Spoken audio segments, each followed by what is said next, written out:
ek sê klankman ook vanoggend. Ons gaan vanoggend by die gebedsmoment net so 'n bietjie stil staan by die hele situasie in die Midde-Ooste.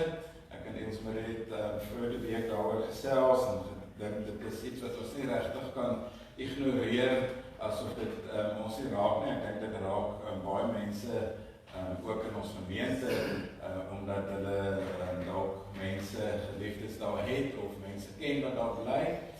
En ek het ook nou net vanoggend gesien 'n berig in die netwerk 24 wat sê dat die mense met regtig nie al die video's wat jy nou sien glo nie dat baie van dit is nagemaak en vals beeldmateriaal. Baie is sommer van ander oorloë en stokou goed wat nou skielik weer opwagting maak, seker maar vir sensasie om te sê kyk hoe vreeslik is dit daar.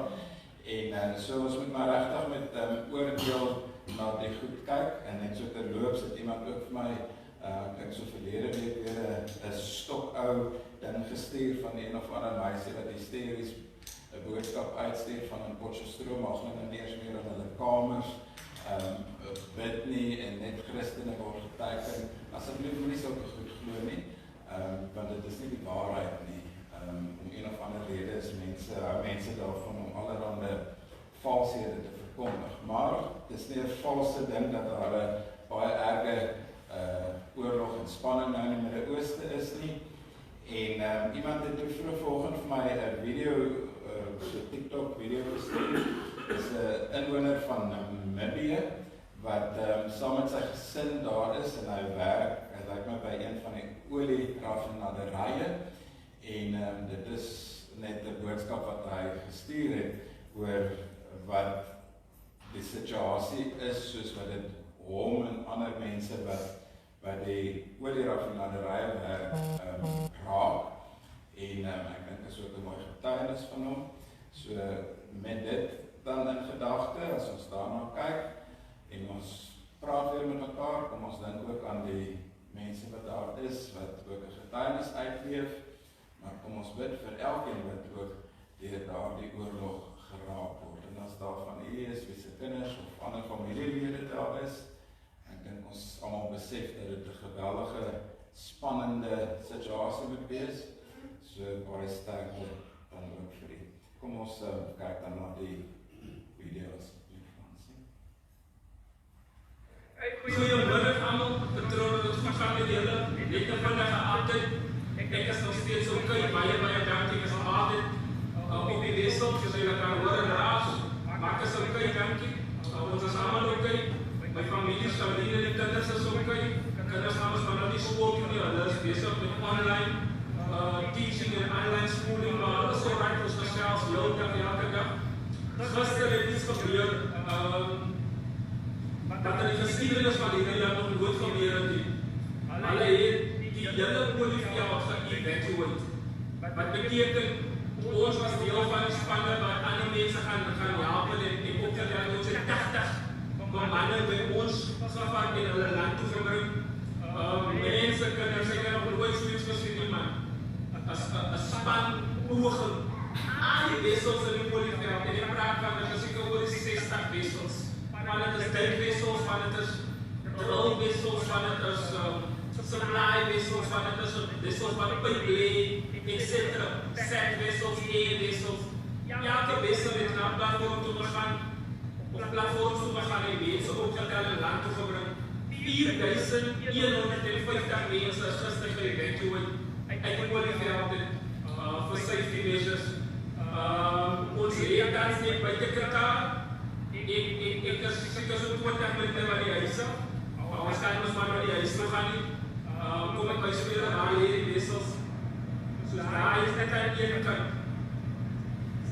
Die wissels wat in die relasie. So ons leer net nie so.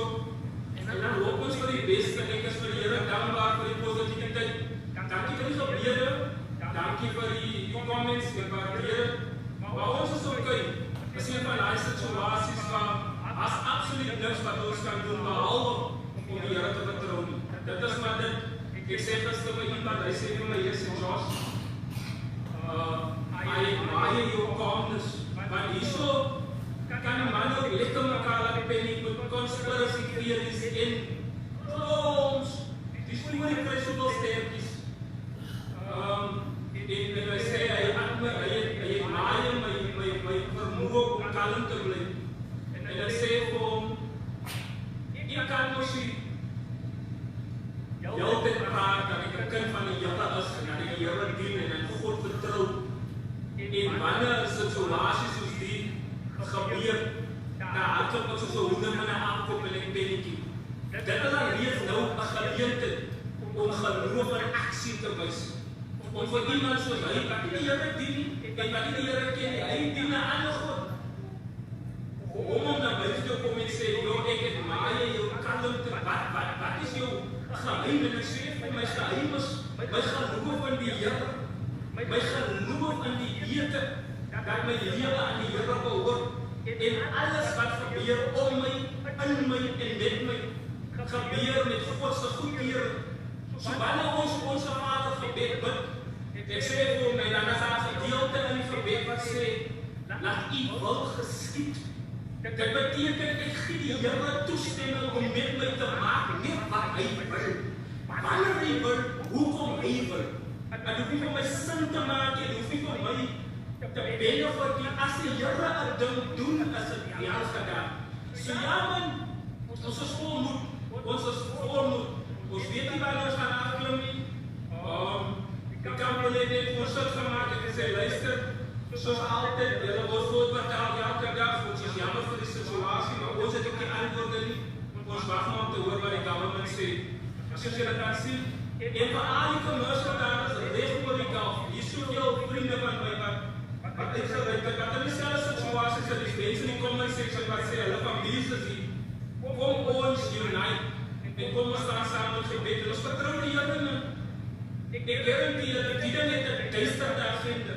En die Bybel bemoedig ons dat ons fight is mos nie, ons fight is nie teen vlees en bloed, maar teen magte en owerhede, dinge in die geestelike riem wat onstabiliteit in die wêreld wil bring. Ons breek dit, ons stel dit kragteloos, ons verklaar dat die Here nog steeds magtig is, dat hy kragtig is en dat hy in staat is om ondeurgrondelike dinge te verrig. Mag julle 'n fantastiese dag hê. My skof is klaar, ek is moeg gestaan, ek het die hele tyd net gestaan, maar ek kies hom. Die familie praat, en dan het rustig is. Die Here sê vir julle blessings man.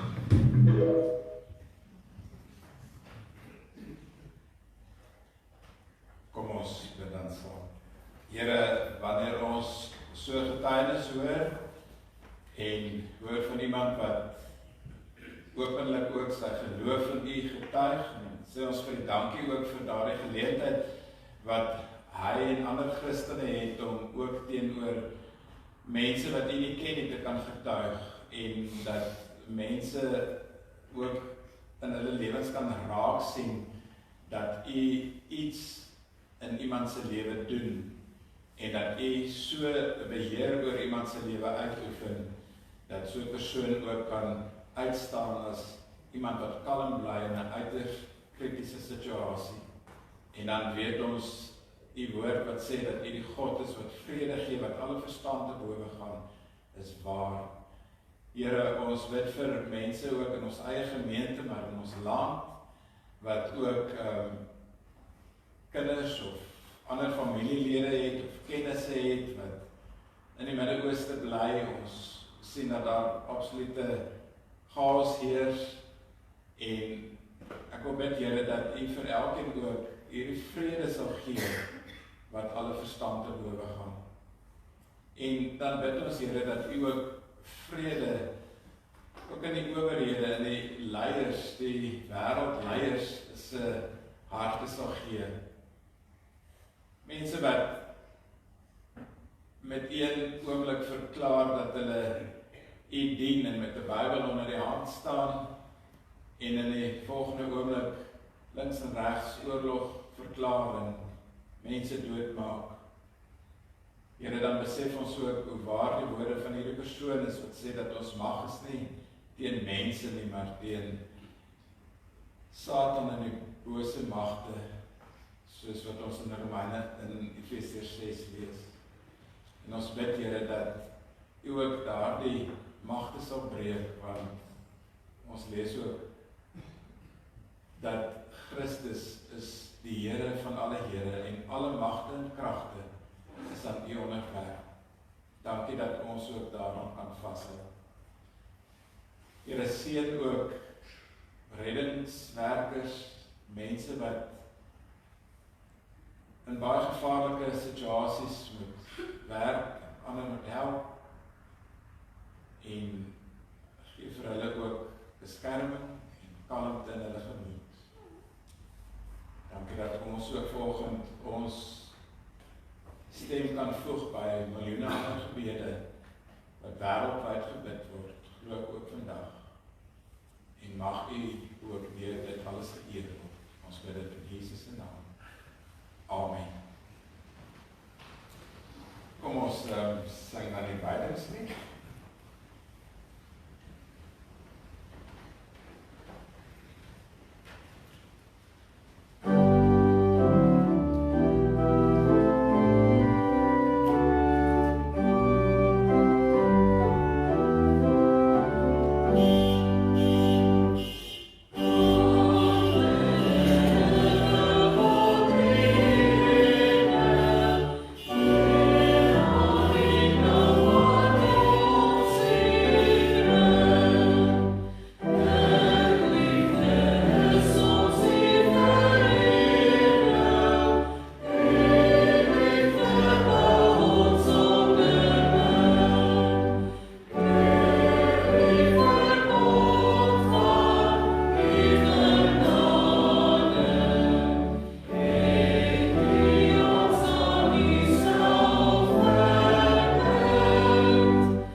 en tot U is alle dinge. Aan U kom die heerlikheid vir ewig toe. Amen.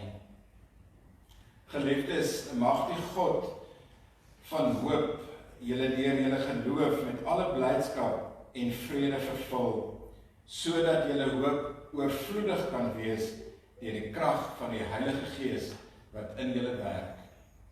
Amen. Kom ons staan vir die loflied.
teenoor U. Dankbaarheid dat ons ook as geloofsfamilie hier by mekaar kan wees vandag. Dankbaarheid dat U dit vir ons moontlik maak.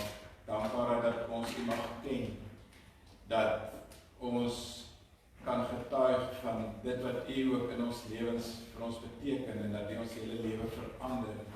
Dankbaar om 'n getuienis te kan hoor van iemand wat kan getuig dat U sy lewe 'n lewe van vrede en vertroue gemaak het. En juis in daardie dankbaarheid gee ons ook volgens ons offergawe aan U, omdat ons alles aan U verskuldig is. Ons hele lewe en al ons besittings. En leer ons om dit so te bestuur dat U ook daardeur geëer sal word. Dankie Here dat U ook hierdie gemeente seën, dat U ook mense in staat stel om ook in die gemeente se behoeftes te kan help voorsien. Dat mense in staat is om skenkings te maak, om 'n kinderkamer te kan inrig, omdat ons 'n behoefte daaraan het, dat U mense in staat stel om skenkings aan die gemeente te maak vir ons daaglikse voortbestaan en bedryf van die gemeente. Dankie Here dat ons in afhanklikheid voor U kan leef elke dag. En gebruik dan ook hierdie offergawe vanoggend, dat hierdie gemeente 'n roepstem in die samelewing sal wees en 'n getuienis in U hande en U voete. Amen.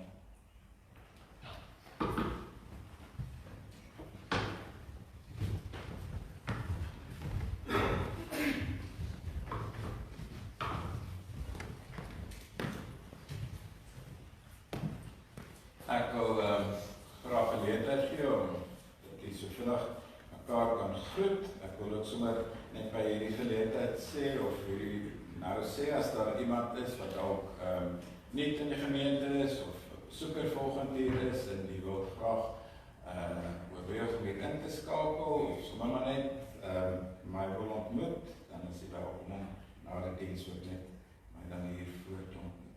Ek kry dan 'n geleentheid om so vandag te hoor, hoe gaan dit met jou?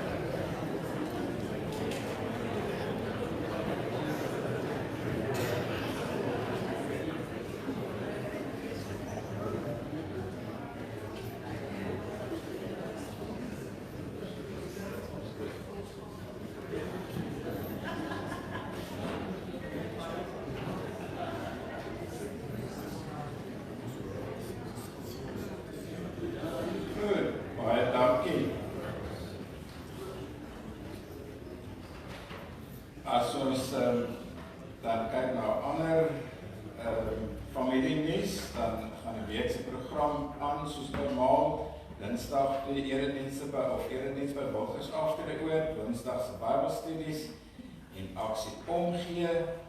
En ek dink dit is omtrent al wat ek wil uitlig. Dan van 5 stukke is beskikbaar by die in die saal. En dan weet ek nie of Johan en Erika Swanepoel dalk vanoggend hier is nie. Sien hulle nie hier nie. Maar dit is 'n nuwe lidmaat. Hulle woon al so rukkie die erediens by ons by, maar hulle gesê hulle wil nou graag amptelik hier lidmaat word. So in hulle afwesigheid sal ons weer 'n keer vir hulle welkom soos verlede week. Dan die gebedslys, daar is 'n hele paar name op die gebedslys. Jy sal sien dat hierdie lys word regtig baie lank. En Heike Holten, Louisa se suster se skoondogter, dit gaan nie met haar baie goed nie, so kom ons bid ook vir haar, Gunther, sterkte. Gunther wys my dat die dokters het gesê, sy het oorleef. So ernstig siek is sy, so kom ons bid ook vir hulle. En dan Beda wat ook weer aangebaande kry, Pieter, baie sterkte ook vir hulle. En met JJ Weideman gaan dit nie baie goed nie, kom ons bid ook vir hom en sy ouers, sy familie. Ek kom nou net so hier en daar name uit, wat ek weet met wie dit regtig glad nie goed gaan nie, om Ben du Plessis is nog in die hospitaal, dit gaan nie met hom goed nie. Dan Helene van Heerden en om Pieter Leroux is albei by aansterkingsfasiliteite, so kom ons bid ook vir hulle. Hansie Geerdink gaan hierdie week vir operasie, nog Stijn Verwees in die hospitaal. En dan Corrine Labeskagnie, sy is dalk nie baie bekend in die gemeente nie. Almal is seker meer bekend, Renet Labeskagnie. Corrine is so middel Februarie gediagnoseer met kanker. En Corrine is ook gestremd soos sy weet nie regtig wat met haar aangaan nie. En ek dink dit gaan regtig 'n uitdaging wees die hele operasie môre en die kankerbehandeling daarna. So ek dink dit is vir die hele familie ook baie traumaties. So kom ons weet ook vir hulle dat die Here vir hulle ook sal onderneem. Dan wil ek kom ek doen na die eerste verjaarsdag. Vandag verjaar ons dierbare Skriba, maar ek sien sy is nou weer eens nie hier nie. Ons sal haar bietjie voorstok kry die week. Maar Beryl verjaar vandag, so Beryl so in jou besigheid ook baie geluk met jou verjaarsdag. En dan ander persone wat die week verjaar is Sarie Hoyer, Dirk Loubser, ek het hom hier gesien, Kosie Snyman en dan Annetta van Staden. Daar is dan nee, dit is Annetta en Annetta.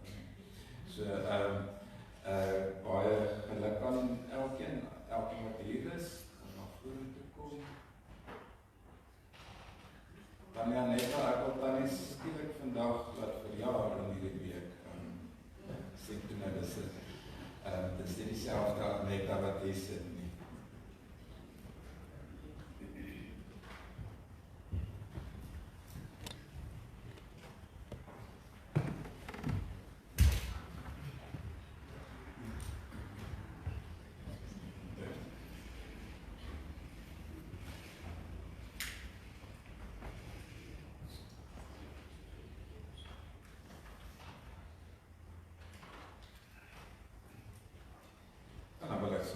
Ander ook 'n kers aansteek. Ja, Beryl. Kom ons dit hulle dan ook die Here se seën.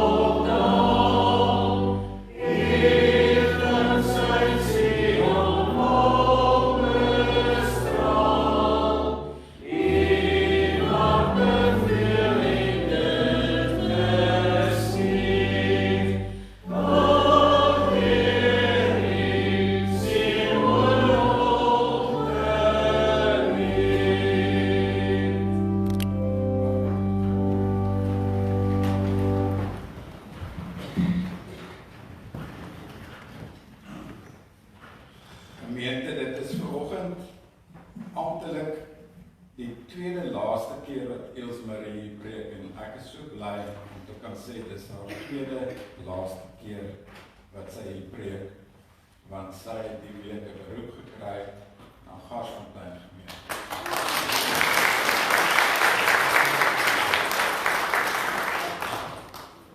En dit is nou regtig baie ironies. Rikus is 3 jaar gelede van Garsfontein af Wina te beroep en nou presies 3 jaar later word sy van hier af Garsfontein te beroep. So Elsie Marie, ek het vir jou verlede week gesê toe toe jy daar op jou heel laagste laagtepunt was. Ek het in my lewe geleer dat die Here nooit te laat is.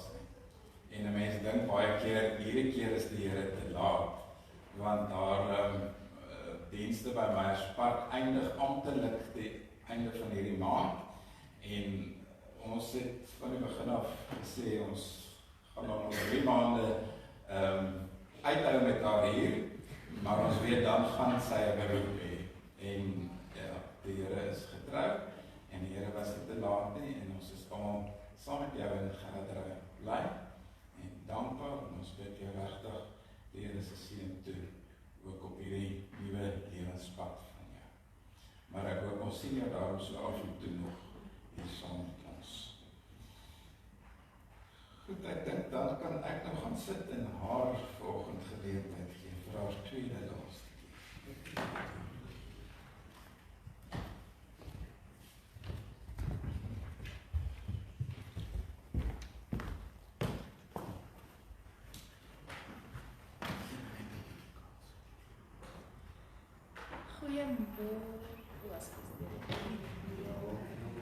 Goeiemôre gemeente.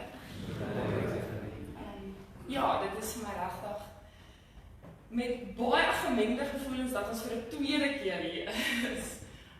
Waar ek nou weer vir 'n wel amper nie meer by Meyerspark is nie, maar ek is ook regtig baie dankbaar en baie dankbaar vir almal wat saam met ons gebid het en ook saam met ons geglo en vertrou het. En ek is baie dankbaar en ook baie opgewonde vir hierdie nuwe avontuur. Ek gaan nou vra vir die kinders om vorentoe te kom.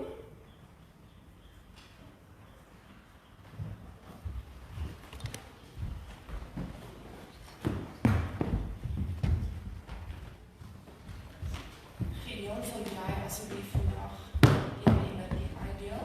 En so jy sal jy energie uitdeel. So almal wat verjaar asseblief net van hulle hande opsteek. Gideon, sal jy hierdie gangetjie afgaan asseblief? En jy kan in die gangetjie afgaan. Tafel ontdek. Is er iemand hierdie kant? Niemand nie, okay.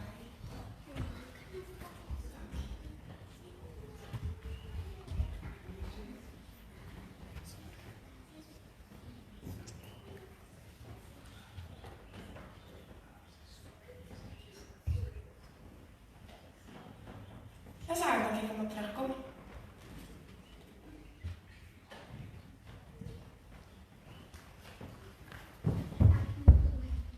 Verjaar jy ook hierdie week, wanneer verjaar jy? Die 12de Maart, okay, dan gaan jy nou 2 sjokolades kan kry. Kom sit julle dan gou hier by my.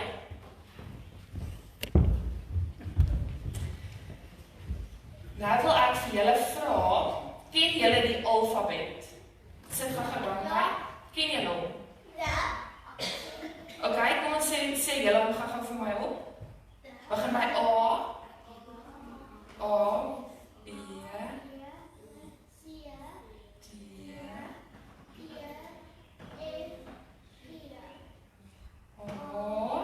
B.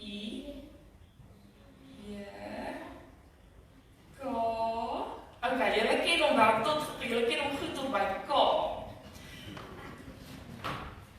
Ken jy die Engelse een? Tot by Z. Dis baie goed, dit help ons ook. Okay. Kan julle die alfabet nou vir my agteruit sê? Begin by Z. Nee, jy kan nie by K begin nie. Begin by Z. En dan 7. Nee, 7 is nie die alfabet. Ons ken die alfabet. Julle gaan hom nog leer, moenie bekommer nie, maar julle sal die alfabet nog mooi leer van A tot by Z. Maar selfs dit was vir julle moeilik en julle kon hom glad nie van Z af, die laaste letter, tot by A sê nie, nee. Dis 'n bietjie moeilik. 9 is ook nie in die alfabet. So dis vir ons eintlik 'n bietjie onmoontlik om die alfabet agteruit te sê. Nee, dankie. Ons kan nie die alfabet agteruit sê nie, nee. Nou wil ek vir julle nog 'n vraag vra. Wat het dan jy gaan nou met antwoord. Wat het Jesus vir ons op aarde kom doen?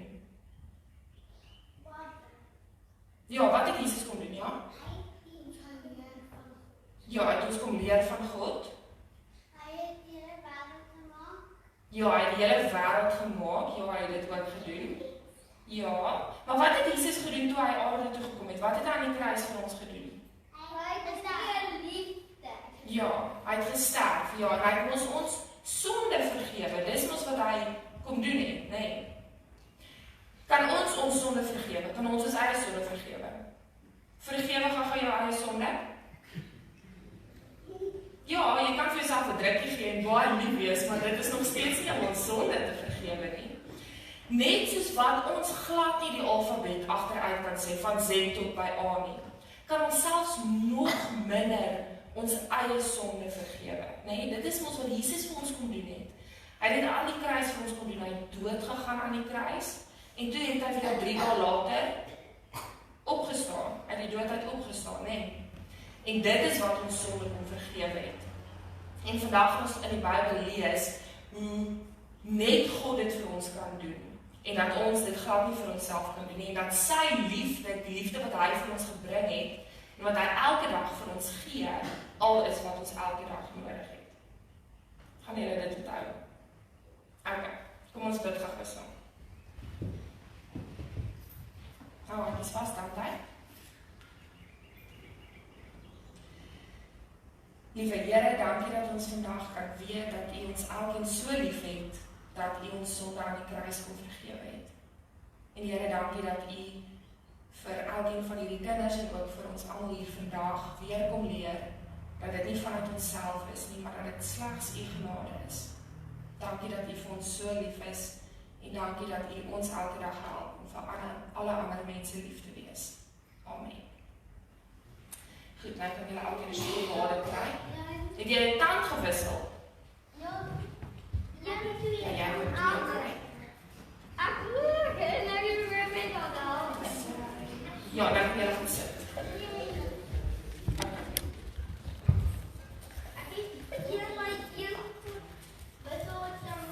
Maar sjokolade is eintlik dan nie goed vir jou tande nie.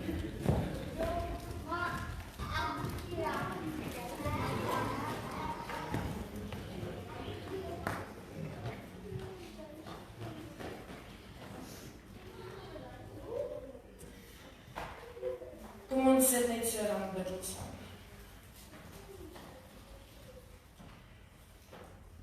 Ons almagtige God en Hemelse Vader, Here, dankie vir hierdie voorreg wat ons het om so as klomp verskillende mense in U huis by mekaar te wees en om U woord te kan vergader.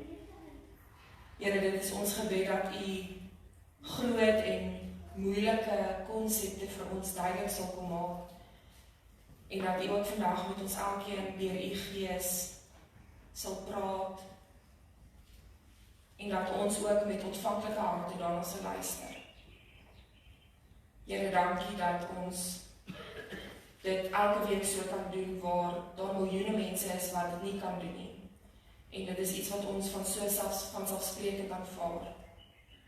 Maar Here, laat ons vandag ook nie besef dat dit net genade is dat ons dit vandag kan doen. En mag ons ook vandag besef dat U verlossing en U redding in ons elkeen se lewe 'n werklikheid is. Ons bid dit in U groot en heilige naam. Amen. Ons lees vandag saam uit Romeine 5, vers 1 tot 11. Omdat ons dan nou op grond van geloof geregverdig is, het ons vrede by God deur ons Here Jesus Christus. Deur hom het ons in geloof ook toegang verkry tot hierdie genade waarin ons vas staan. En ons beroem ons op die hoop om deel te kan hê aan die heerlikheid van God. Maar dis nie al nie. Ons beroem ons ook op ons verdrukking, omdat ons weet verdrukking bewerkstellig volharding, en volharding lei tot betroubaarheid, en betroubaarheid tot hoop. En die hoop beskaam nie, want God se liefde is in ons harte uitgestort deur die Heilige Gees wat aan ons gegee is. Toe ons nog magteloos was, het Christus immers op die regte tyd vir goddeloses gesterf. 'n Mens sal nie maklik vir 'n regverdige persoon sterf nie, al sou 'n mens dalk nog die moed hê om vir so 'n goeie persoon te sterf. God bewys egter sy liefde vir ons daarin, dat Christus vir ons gesterf het, toe ons nog sondaars was. Hoeveel te meer sal ons dan deur hom van die oordeel gered word, nou dat ons deur sy bloed geregverdig is. As ons, toe ons nog vyande was, met God versoen is deur die dood van sy seun, hoeveel te meer sal ons deur sy lewe verlos word, nou dat ons met hom versoen is. Maar dis nie al nie. Ons vind ons roem ook in God, deur ons Here Jesus Christus, deur wie ons nou die versoening ontvang het.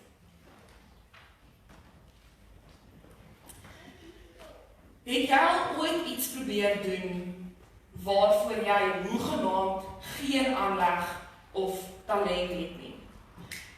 Jy het nie eers 'n halwe idee hoe om hierdie taak aan te pak nie, maar jy probeer nog steeds. En net soos wat jy dink, jy kom dalk iewers, loop jy jouself teen 'n muur vas, net om weer te besef dat jy regtig op geen manier hierdie spesifieke opdrag kan uitvoer nie. So seker soos wat daar iets in ons elkeen se lewe is, wat ons net regtig nie kan doen nie, nog minder kan ons ons eie regverdigmaking verseker. En dit is die hooftema wat Paulus in hierdie gedeelte in Romeine 5 aan die briefslesers en ook vandag aan ons wil kommunikeer. Hoe regverdigmaking gebeur, of eintlik reeds gebeur het. En dit is nie 'n nuwe onderwerp waaroor Paulus nou hier begin praat word nie. Hy verduidelik eintlik net die resultate, die gevolg van iets wat klaar gebeur het. Maar hy wil nie net hê dat sy lesers moet weet dat hulle deur God geregverdig is nie. Hy wil nie net hê dat dit vir hulle 'n kennis moet wees nie. Hy wil hê hulle moet dit verstaan en besef wat dit vir hulle lewens impliseer. In 'n eerste eeuse wêreld en sosiale samelewing, waar dit die oortuiging was dat jy jou eie realiteit kan skep. Jy kan vir jouself 'n naam maak deur jou eie ongelooflike vermoëns en deur jou eie kragte. Kom herskryf Jesus die norm en kommunikeer Paulus dit ook dan nou deur hierdie brief aan die Romeine. In hoofstuk 4 gebruik Paulus vir Abraham as 'n voorbeeld hiervan. Daar staan: wat sal ons dan sê het Abraham ons stamvader na die liggaam verkry? As Abraham inderdaad op grond van sy dade geregverdig verklaar is, dan het hy rede om daarop te beroem, maar nie voor God nie. Wat sê die skrif?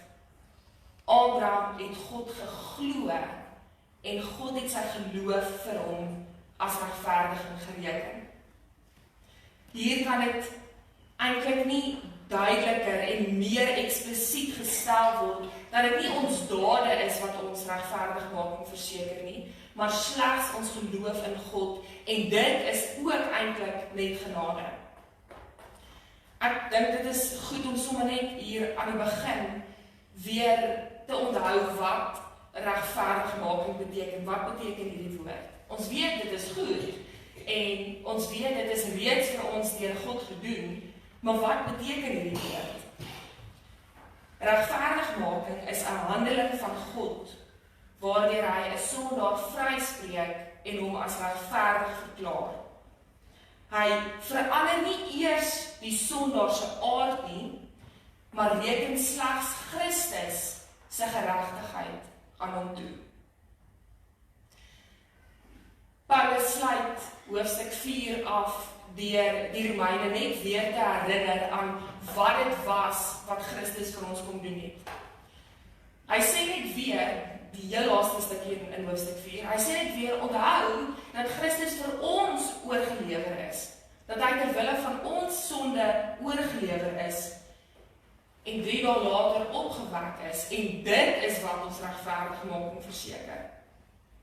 En dan die inhoud van die eerste gedeelte in hoofstuk 5 dien dan as 'n verduideliking van die gevolg van hierdie verlossing wat hy in hoofstuk 4 verduidelik het.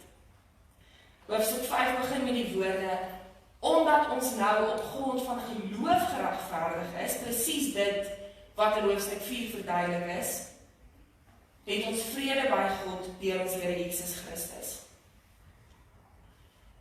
Net hierdie eerste vers in hoofstuk 5 is al klaar so treffend, dat ons nie eintlik verder hoef te lees nie, om te besef wat ons regverdiging deur geloof alles behels. Maar in werklikheid is daar nog soveel meer. Om in gedagte te hou waar hoofstuk 5 in die hele boek van die Romeine geleë is, gaan ons ook help om die betekenis daarvan te verstaan. Hoofstuk 1 tot 3 kom daarop neer dat alle mense sondig is.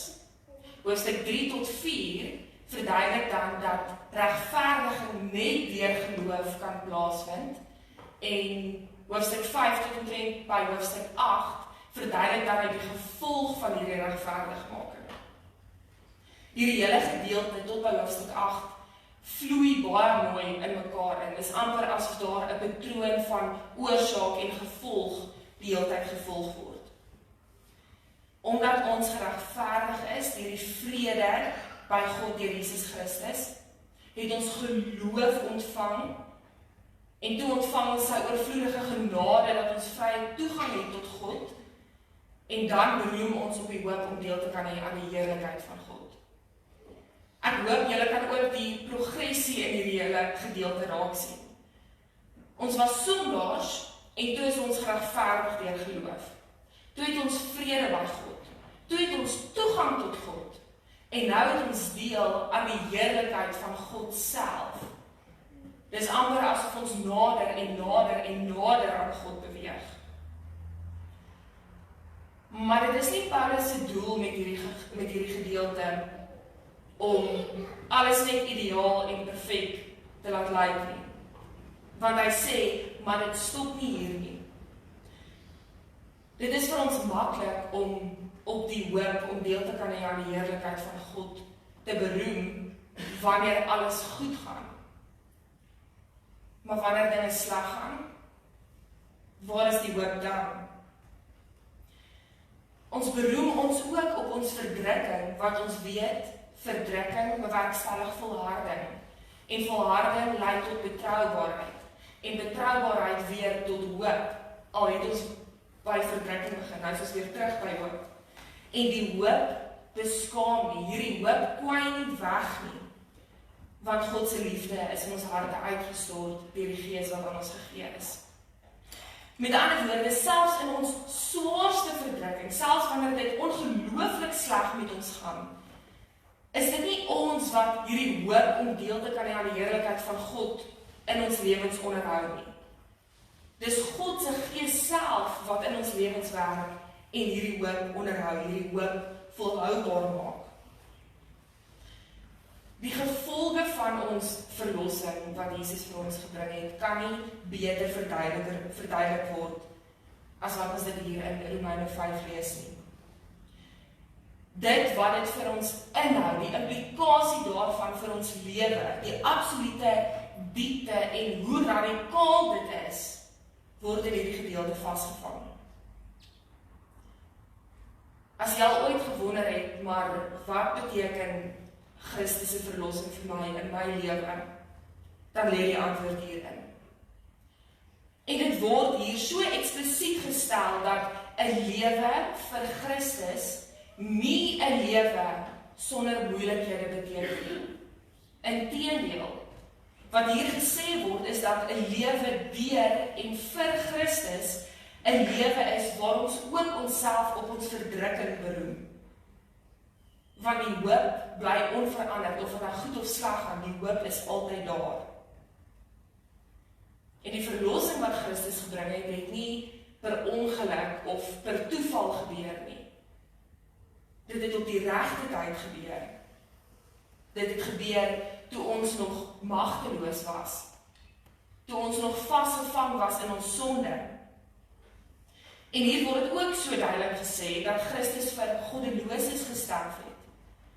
Nie vir mense wie se lewe perfek en reg en mooi is nie, maar vir die goddeloses.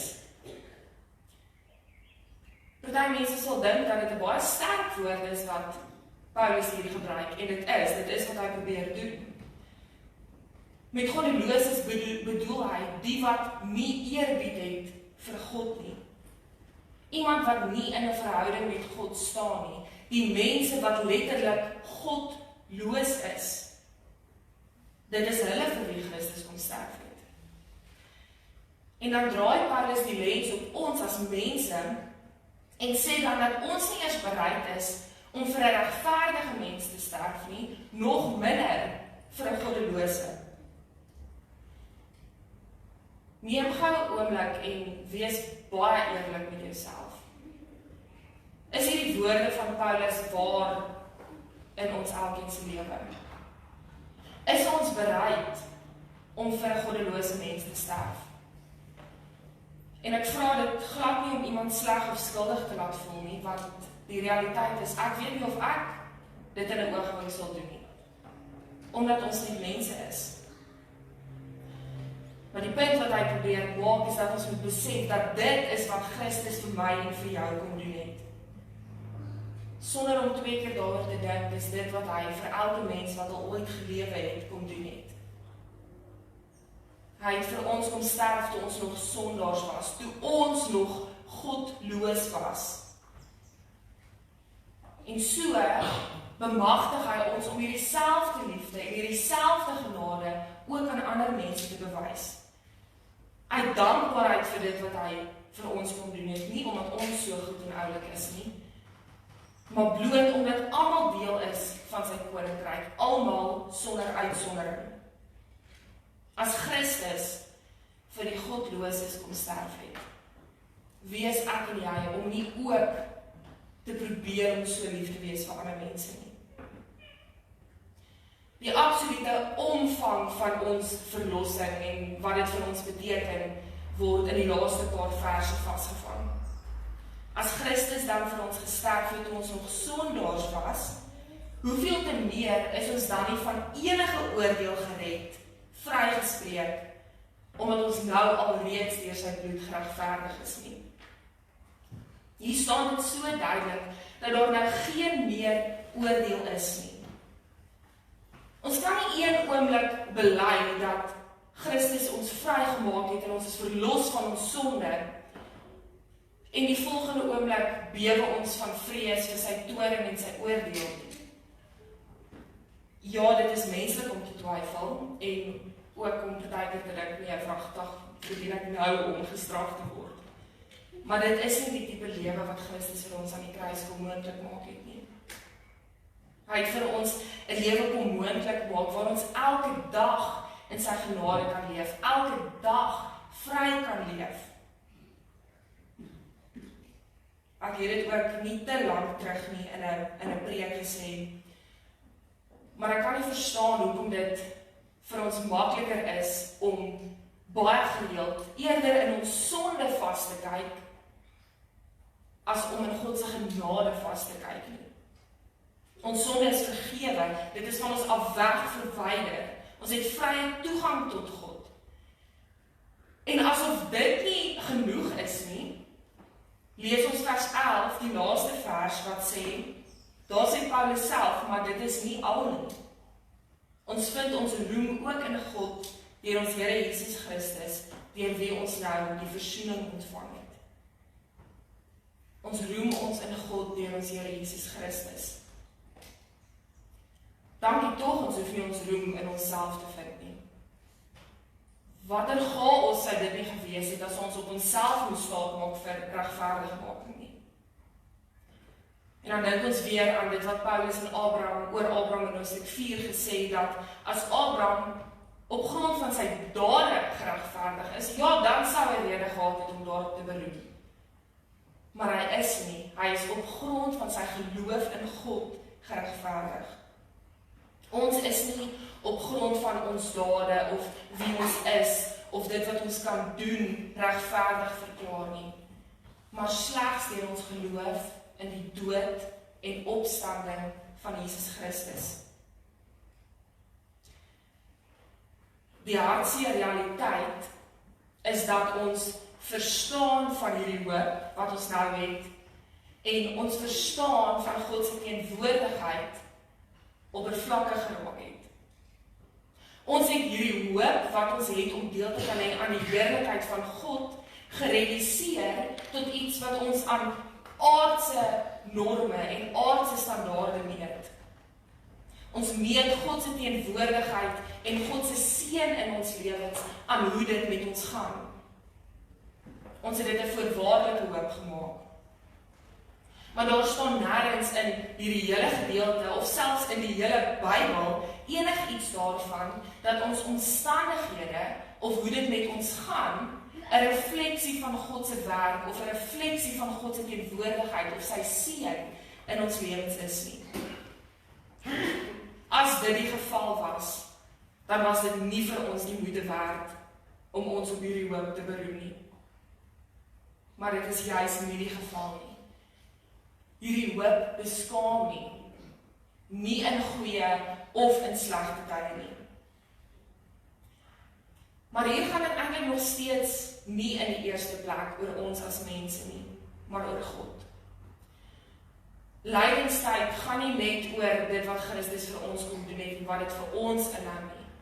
Ja, dit is ook natuurlik baie belangrik. Maar dit gaan ook oor dit waartoe hy ons in staat kom stel het om nou op aarde te doen.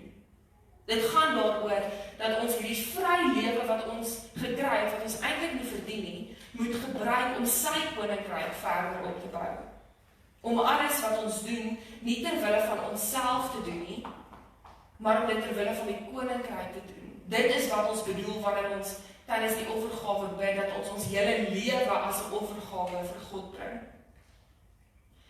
Op hierdie derde Sondag van Lydingstyd is dit vir ons so belangrik om te besef dat ons niks kan doen om regverdigmaking te verkry nie. Dit is reeds vir ons gedoen deur God wat sy seun aan ons gestuur het en dit het dan nou 'n paar implikasies vir ons lewens. Eerstens is dit so dat ons finaal en volkome van ons sonde verlos is. Ons is gered toe ons nog sondaars was. Met ander woorde, ons was in geen posisie om onsself te red nie. Ons was sondaars. Ons het ook nou vrede met God. Die verhouding tussen God en mens wat gebreek is nou weer herstel. Ons het 'n teenwoordige, huidige hoop wat nooit beskaam nie in goeie of in slegte tye nie. En deur die bloed van Jesus het hy ons elkeen in staat kom stel om ook met liefde en genade teenoor alle ander mense te leef.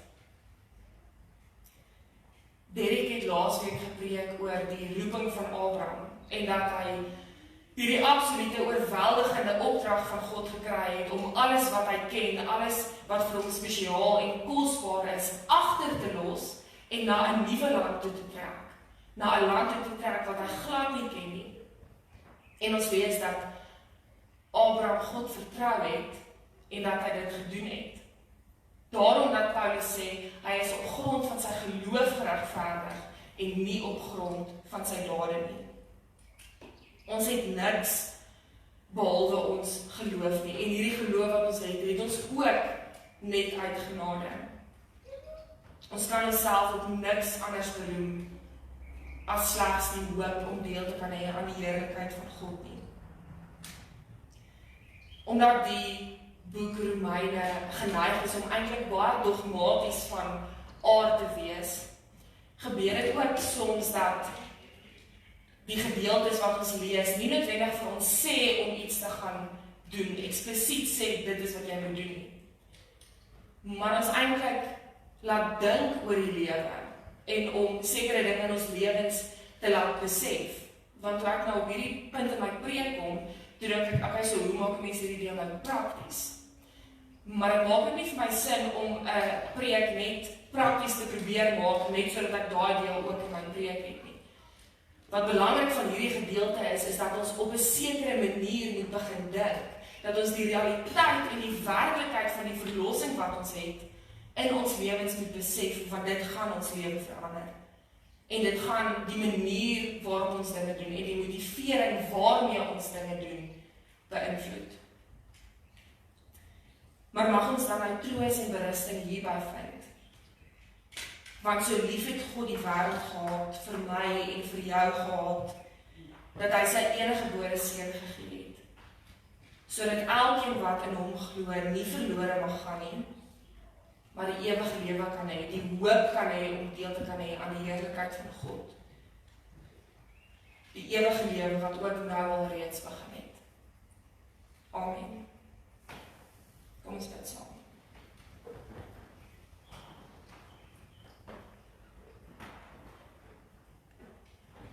Hemelse Vader, dit is net in afhanklikheid dat ons vanoggend na U toe kan kom.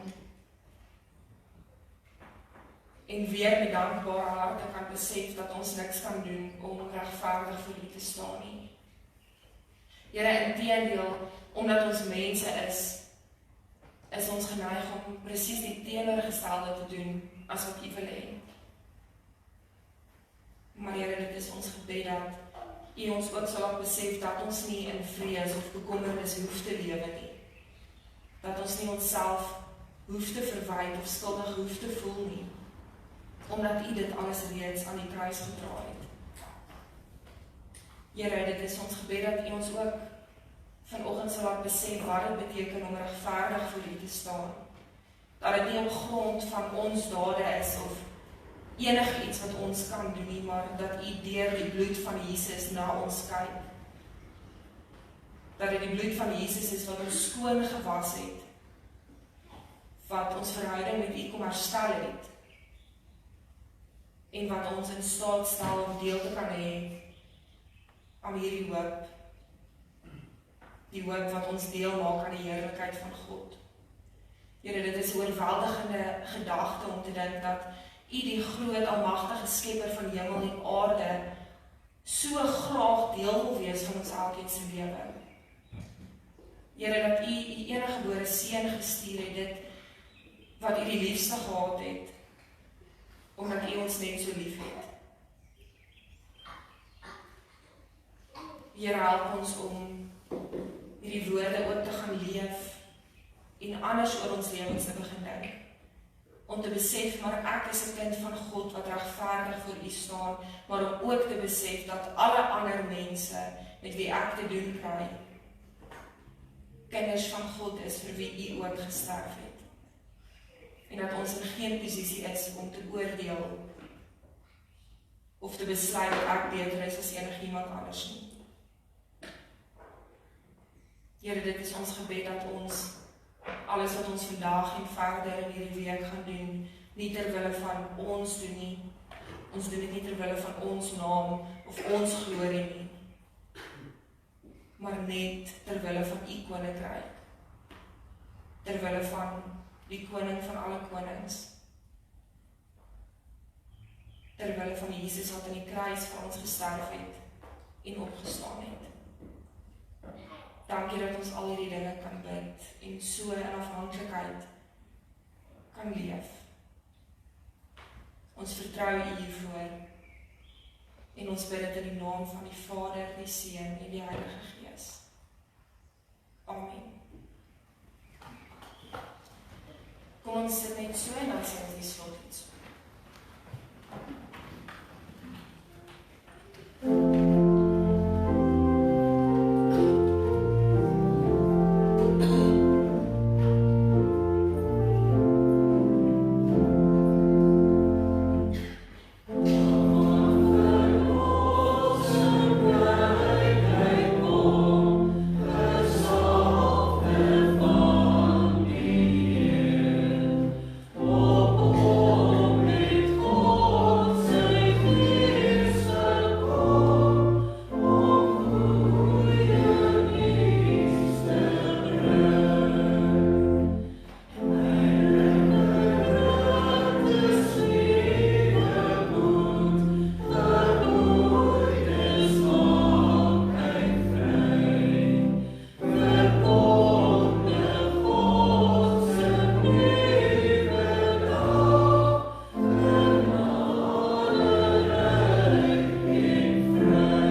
Mag die liefde van die Here Jesus ons na hom toe trek.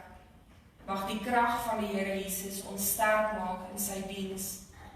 Mag die vreugde van die Here Jesus ons vervul. Mag die seën van die almagtige God, die Vader, Seun en Heilige Gees tussen ons wees en vir altyd bly. Amen.